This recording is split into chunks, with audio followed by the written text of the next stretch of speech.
Hi, this is Wasi Noman. I am CTO of GPIT. As you know that GPIT is one of the largest IT service provider in Bangladesh. So today I will discuss about the managed service as a whole, how the managed service perspective is thought about in the world, and how we are working in Bangladesh.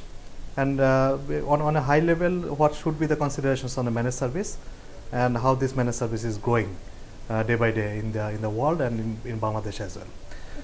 So as you manage service, if you see that this is today there is a trend of outsourcing of development activities, outsourcing of your operations part. And so IT managed service is not different from a outsourcing concept, but managed service is one kind of IT outsourcing as well, such as if a company does their IT operations on a day-to-day basis, such as they're managing their applications, managing their infrastructures, and managing their servers, or developing their applications and that kind of things. If the company doesn't do that kind of IT services by themselves, rather actually it outsources those activities to be performed by another company, and get the benefit from them to do their regular core business operations. That's as a whole is called IT managed services. So it is one kind of IT managed operations done by another company. So as this is a trend is growing day by day over the world, and Bangladesh is also doing that in some of the cases. We have seen that Grameenphone has performing their IT managed services by Grameenphone IT, we call it GPIT, and so many other large companies also thinking to perform their managed services by a specialized service provider. So here is two party. One is client, who is the receiver of the managed services, and one is service providers, that normally termed as MSP, managed service providers. And so the why the companies does this managed services, this is most of the cases this is very much strategic, because sometimes company thinks that they need to concentrate on their core businesses, such as for Grameenphone their core business is telco. If any bank, their core businesses is doing the financial transaction. So if the IT part is managed by some other companies, so they can more concentrate on their core business operation. That's one of the things. And traditionally what happening in the IT service management area or IT operations area, many standardization is coming into the pictures. So operational efficiency is becoming a factor. So if it is managed by a sophisticated service providers who is very much standardized and does the things in a professional way, so the service receiver not only gain the benefit of accuracy, standardization, but also in the cost efficiency part. So these are some of the parameters that's really driving this managed services now, and it will definitely a thinking that will flourish in the coming days. So if we see that what kind of managed services really the company like to outsource, so it depends on the level of company's maturity. Such as for a startup company, so they can think about their just basic IT operations. And where is the established company, so they are actually all the three parts, such as three parts is basically application operations, infrastructure management, and application development. So on a high level, these are the three categories. So it also depends on the company's maturity, which part they like to outsource from an outsourcing company as a managed service. So application operations is basically managing their availability of the application, such as for if it is the ERP applications or the CRM applications or their sales applications. So managing that application part.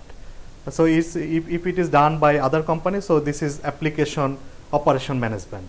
So if we see that infrastructure management, such as if we call the data center, server, storage, or network, or power, So all the integrated things, that's the, we call it IT infrastructure. So if this IT infrastructure is managed by another company, so we can say that, so it's a infrastructure management service operations managed by other company.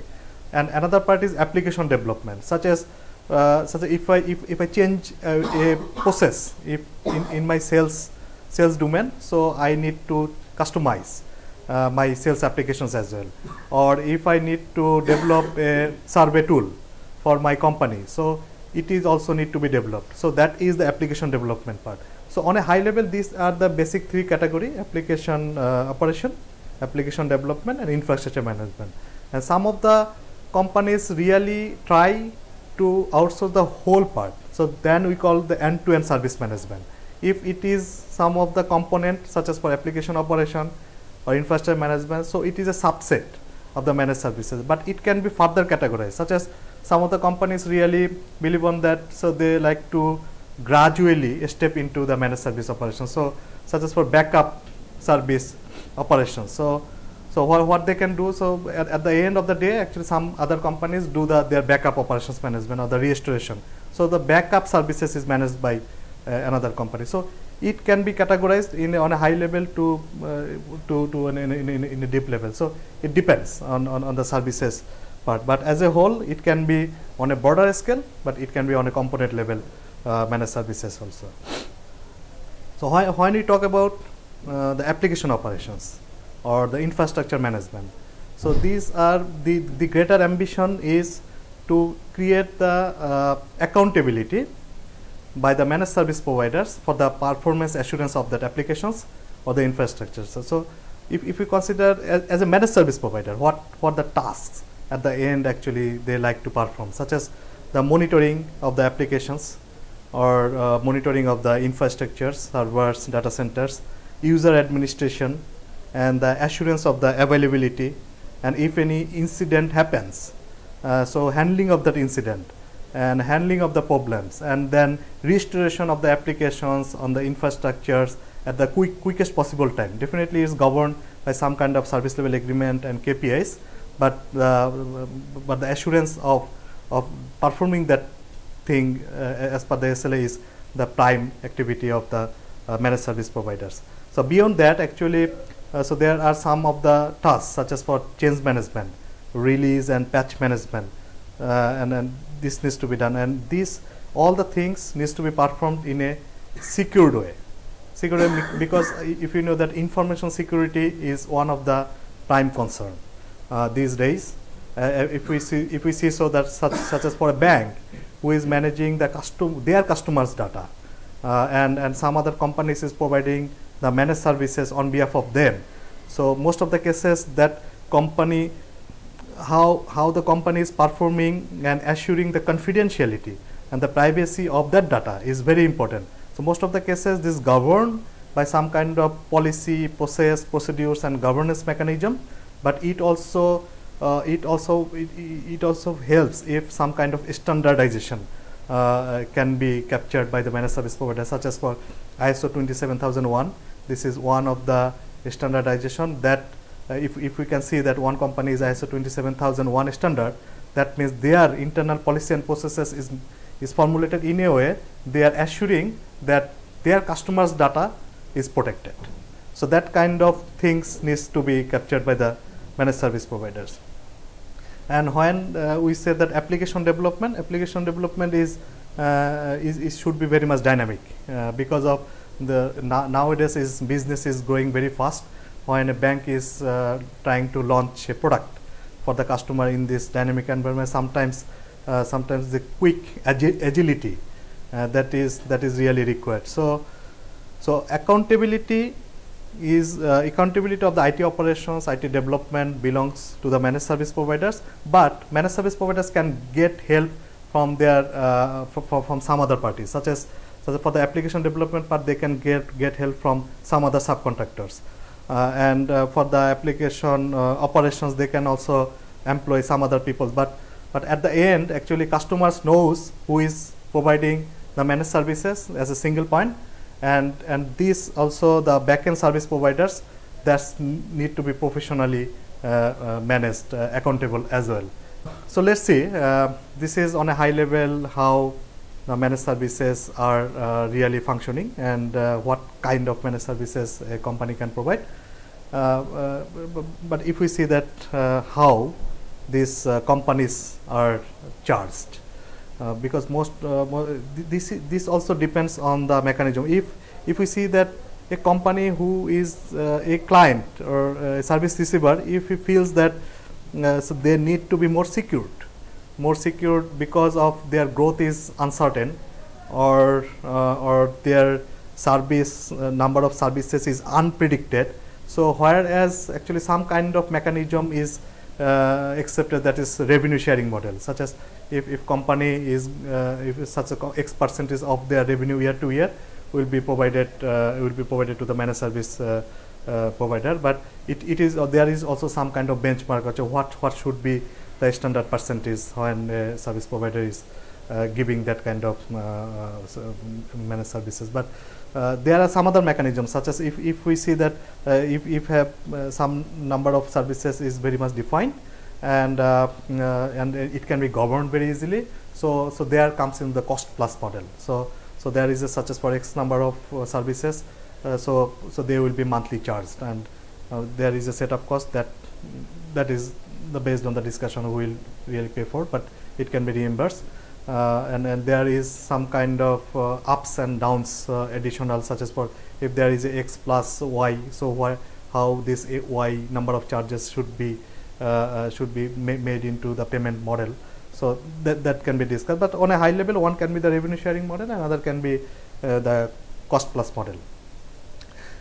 So these are the some of the things, but again, actually, if we see that managed service for a managed service provider, so the one of the main concern from the client side is really the accountability, because when a body is within the company, so accountability and the ownership is really built upon within that team. But if the operation is done by some other company, how much they will own for their businesses and how much accountability they will do in real cases, that is really concerned. But so there can be many mechanisms, such as for so defining a professional service level agreements and setting the KPIs and the governance. So if we see that governance wise, so there can be operational layer, a strategic layer, and the tactical layer as well. And the operational layer will see regular basis, will monitor, evaluate the performances. If there needs to be adjusted, that can be go to the tactical level, and the strategic level who will sit upon how the performing as a company, how is performing on a and it can be evaluated on a day-to-day basis. So there are different kind of professional model is also established to assure that right level of accountability and ownership belongs to the managed service provider also. And beyond on top of that, some kind of standard processes, such as when you do the application operations, so we can use the ITIL framework, and on the top level of ITIL framework there is a ISO 20000 standardization, which is one of the standardizations that normally the managed service provider holds on. So it shows that if a company is ISO 20000 service providers, that all the components, such as for change management, capacity management, incident management, problem management, or ticket handling, so these kind of things are done in internationally standard professional framework. At the same time, for the application development, we can use the CMMI methodology and tools. So this can really help a managed services to manage themselves also, to provide the services in a professional way to the customers.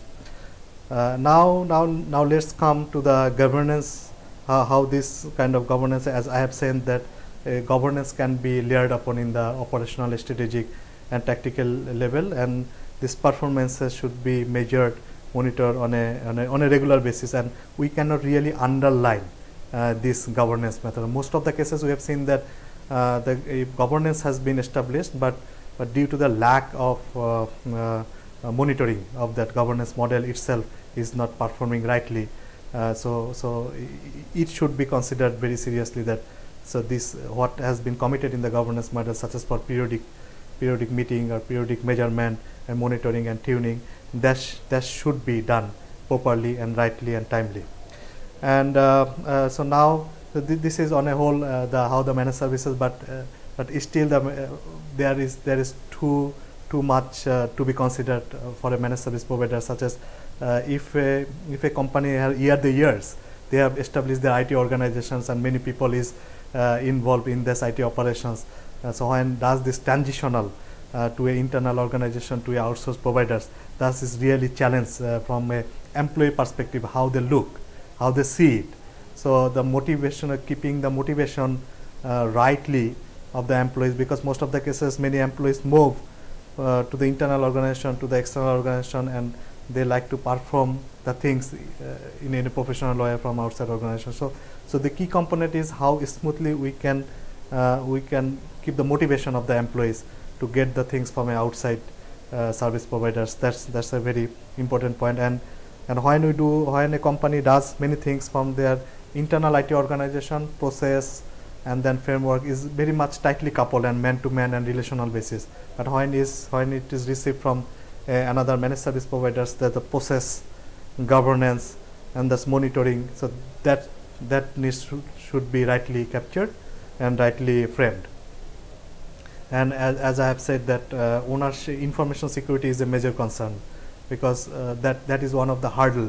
This is not only the professional area but also the mindset, because most of the people thinks that if I tell other company to handle my data, so my customers data will be exposed to outside and that kind of things, and sometimes so they are really reluctant to give the things just only for this purpose. But I see that if you see that globally, this is also handled in a professional way, and the companies like GPIT is also doing it in a professional way, and then they are getting this ISO 27001 certification.